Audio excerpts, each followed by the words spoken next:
a willow tree, but the leaves are pink, so it's like they're feathery leaves, and they're very wispy, and they're blowing, and when they blow, it looks like the air around it is vibrating. Okay. How do you feel there? I feel rejuvenated.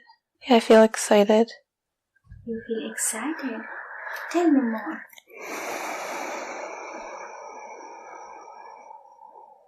There's a door inside the tree at the base.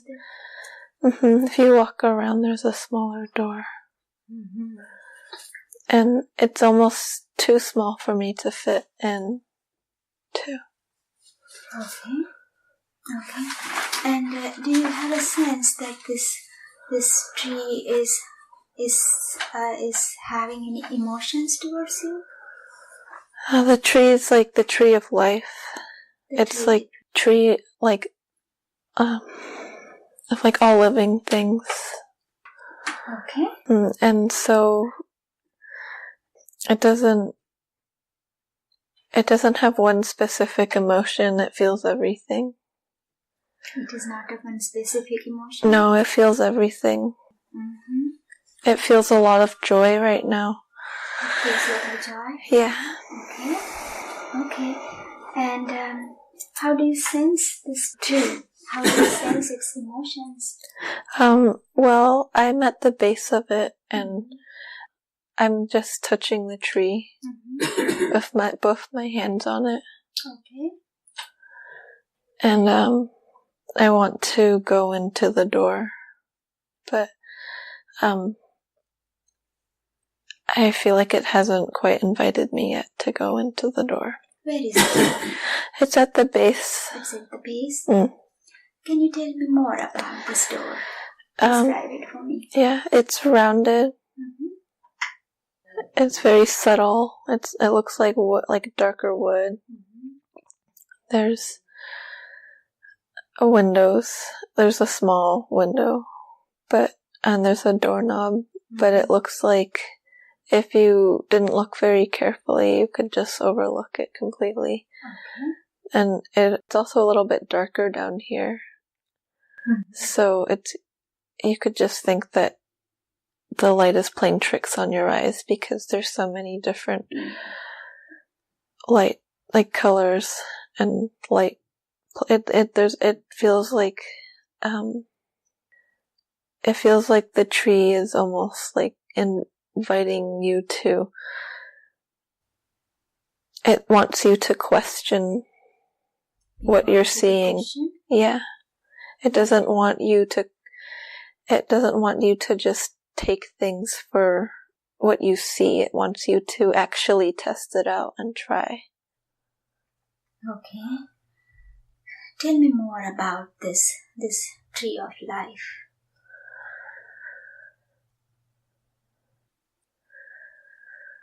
It feels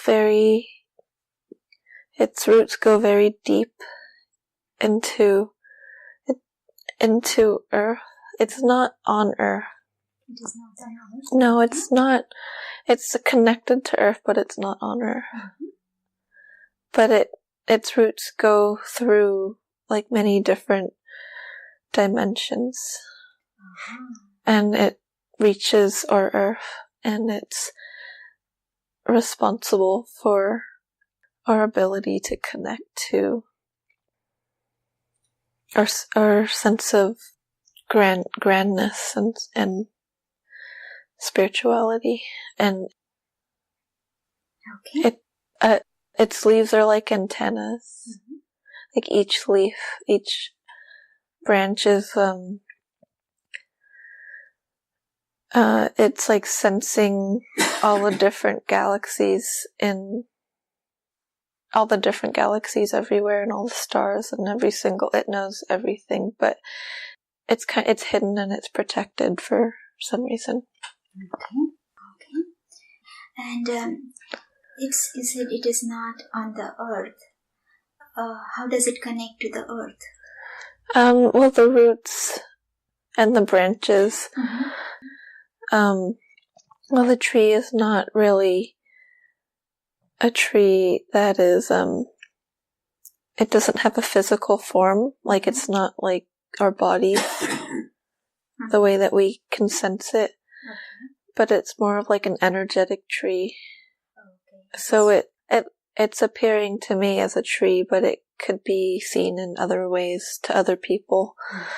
But it stretches, like as it grows, it stretches and reaches into other. It's like the more it grows, it like grows out and all. It's like omnipresent, like, so it's growing in all sorts of directions, and it like fills things up, and then it, like, there's no way to basically constrict it. Its will is to just grow. Okay. Tell us about yourself. Do you have a physical body?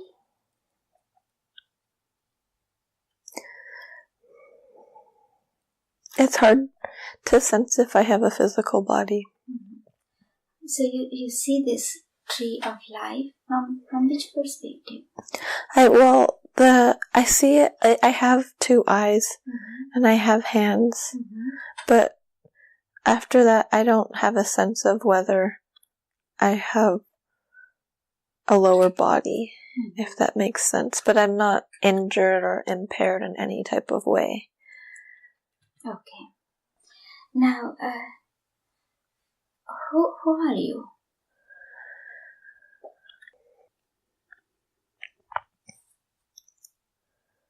I'm a keeper. You are a keeper. And keeper, can you tell more about that role, please? Well, I'm here to watch the tree. I'm here to take care of its growth, and more specifically, even though the tree grows in many different directions, I'm specifically interested in Earth's growth and evolution. You're specifically interested in Earth's growth and evolution? So how long have you been doing this role? I don't know. I've been not for too long. I'm still a little bit new at it, and so that's why I'm not really sure about exactly what I'm supposed to be doing, but it's something that was assigned to me. Okay. So are there more like you? Yes. Okay. And what is their job as a keeper? Their job is to basically, it's like, well, we're in a school, and so that we take turns, we're in rotation with basically taking care of this tree and making sure that it grows in the right directions, and that it doesn't grow in a direction that is not beneficial. But then one of our teachers also told us that there's no wrong way that the tree can grow. And if it grows in a direction that we don't like, it's because it's something that we need to fix within ourselves. Okay. So this life of tree, what does it do when it grows? Or what is its job? It's keeping balance. It's balancing time and space, and it's protecting us. Does it do anything to the beings, physical beings?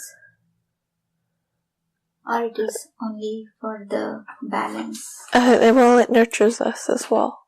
It nurtures us. Yeah. So only on the earth or the other? Everywhere. Okay.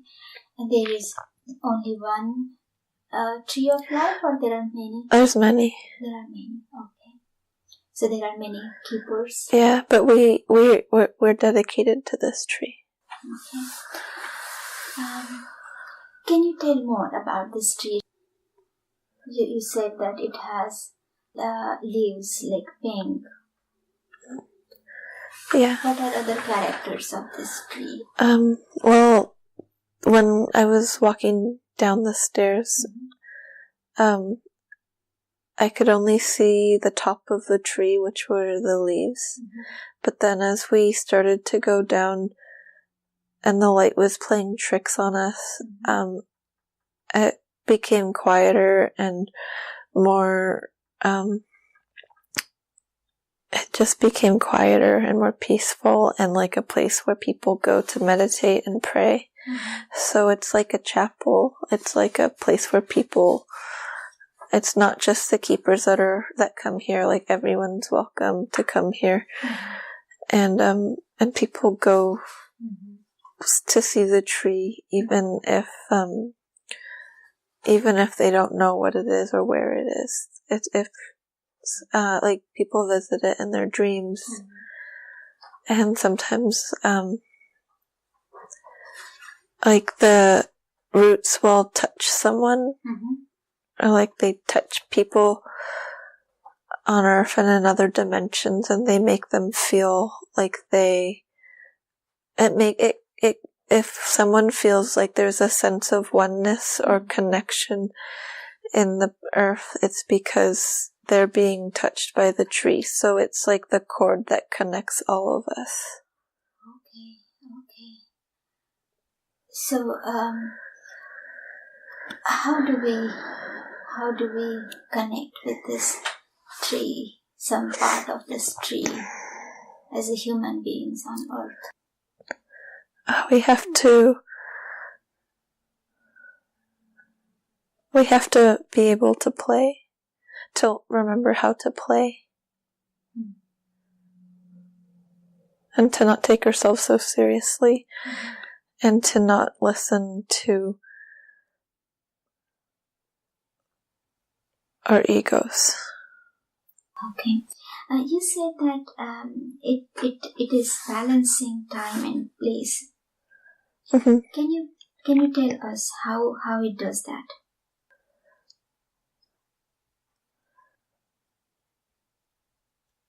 Well, it's like the cord that connects us all and gives us a sense of oneness. So the way that it keeps balance is basically it reaches out to individuals who are vulnerable and are receptive, and it touches them, and then it will reach out into another dimension and basically touch another person. And so it's like a weight scale. So if it's like opposites attract. So if one person exhibits certain qualities like kindness and gentleness and or whatever qualities that person might have, and then on the other side, in another place, it'll reach out to someone who doesn't have those qualities, and it basically touches them, and it'll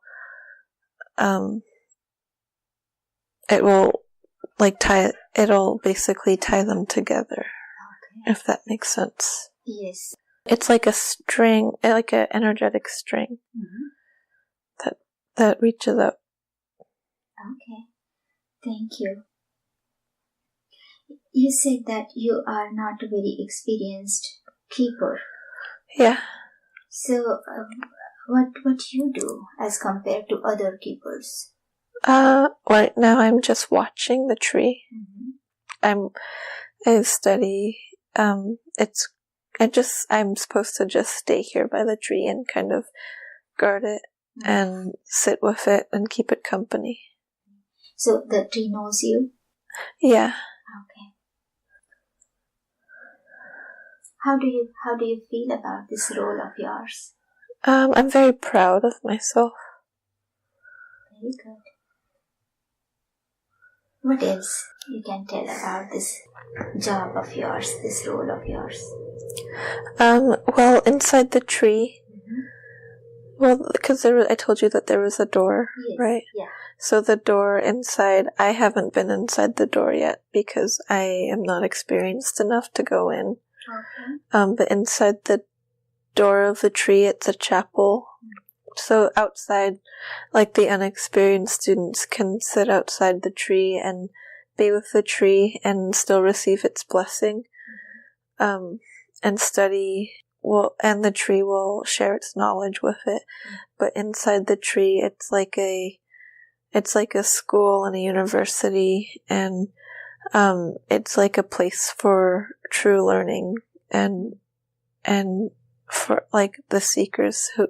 Everyone that's seeking goes into for the very experienced people, they can go inside the tree. Okay. So you are still learning, and that's where you are. You are outside. You have not gone inside the tree yet. Yeah. Okay. But will you be going inside? Yeah, eventually. You will. Okay. So can we condense the time? Can we condense the time and go to the time when you are able to go inside the tree by opening that door? Alright. So let's drift and float. Condense the time. Go to the time when you are ready.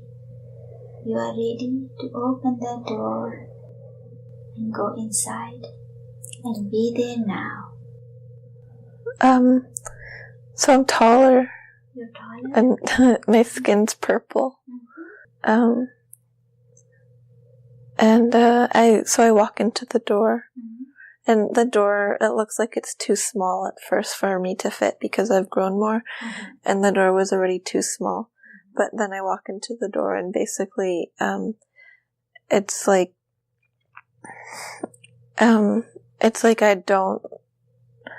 I lose my body. And I didn't have a physical body, but now I don't even have a sense of arms or eyes or anything. It's just like pure light. It's like pure? Pure light. Pure light. Yeah. And this light, do you still have the color? It's just white. It's just white, okay. Okay. How do you feel inside now? I feel like I was meant to do this, but the tree, I realize, is like a telephone wire, or it's like a telephone line, like the telephone poles, where you I get sent to different places. Basically, it's like a quick track to going to different places. And so I can go to a different dimensions or planets to do work there. Okay. And now, is your work changed? Or you do the same watching? Well, I still do watching. We're not really supposed to interfere with the work that's going on different planets, but we oversee to make sure that nothing bad happens. Okay. And so we're protectors, and the tree's like the tree is what houses us so that we can protect. Okay. You said that inside was a chapel kind of a thing, school or university kind of a thing for more learning. Yeah. What do you do now? Now I don't live in the university or the school. I'm more of like the person or that travels around into the different dimensions and planets. Okay, so you don't really have to learn anything. Yeah, I guess you could say more like a missionary. So I do the work. It's like the school and the chapel. It's not like our idea of what a missionary is. like, I think that has bad connotations, Mm-hmm. but I'm the one that goes and does the overseeing and the watching on other places. So my role is to watch. And you watch, and then you do anything with that? What do you do with that? If something bad is happening, then you fix or something? Yeah, I make adjustments, and I'll take that information back to the school. And then they will send someone else out. So you are just getting the information, Mm-hmm. bring it, and then someone else will work on that. Mm-hmm. Okay. What kind of information you collect?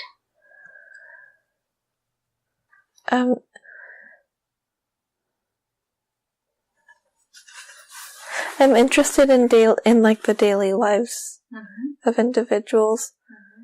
but I'm more interested in how they are impacting their environment and their surroundings. Okay. So that is the information you bring? Mm-hmm. Okay. All right.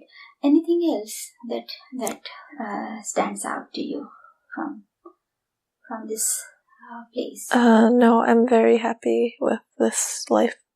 So let's close that scene and go to another event, another significant time in that lifetime, and be there now. And tell me what you sense and what's going on. I see a bird. You see a bird? Mm-hmm. It's really strange feathers. Uh-huh. It's red, black, and white. Mm-hmm.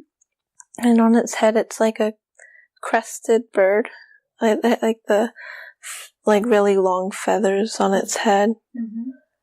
And its body's red, and it's kind of like a woodpecker, but it almost looks prehistoric. Mm-hmm.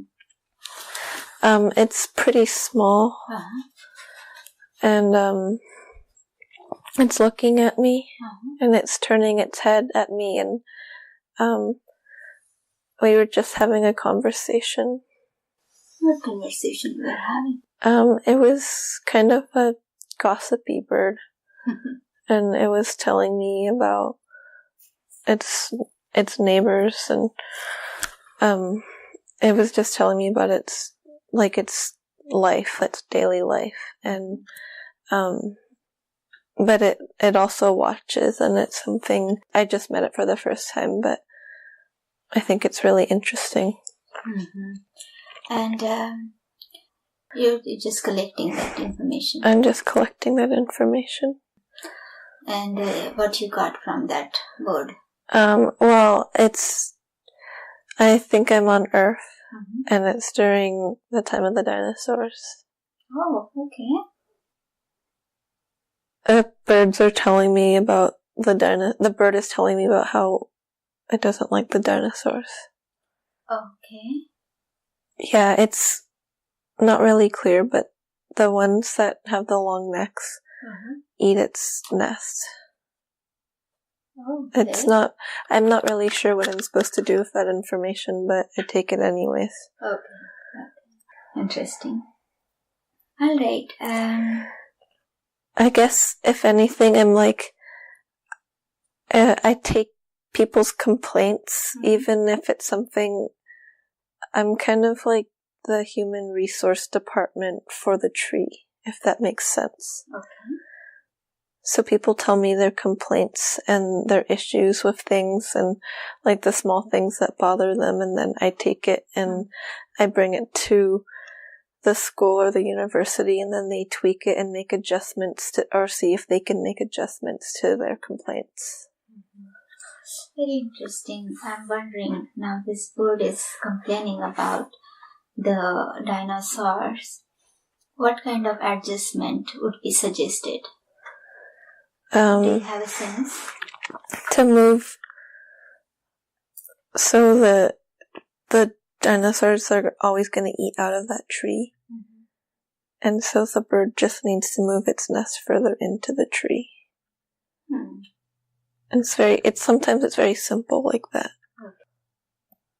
Okay. But the bird was too upset to be able to realize that. Okay. All right. Anything that stands out to you as a very interesting part of your job? I get to meet a lot of different people, and I get to travel. And you travel through that antennas kind of a thing? Or there is some kind of arrangement?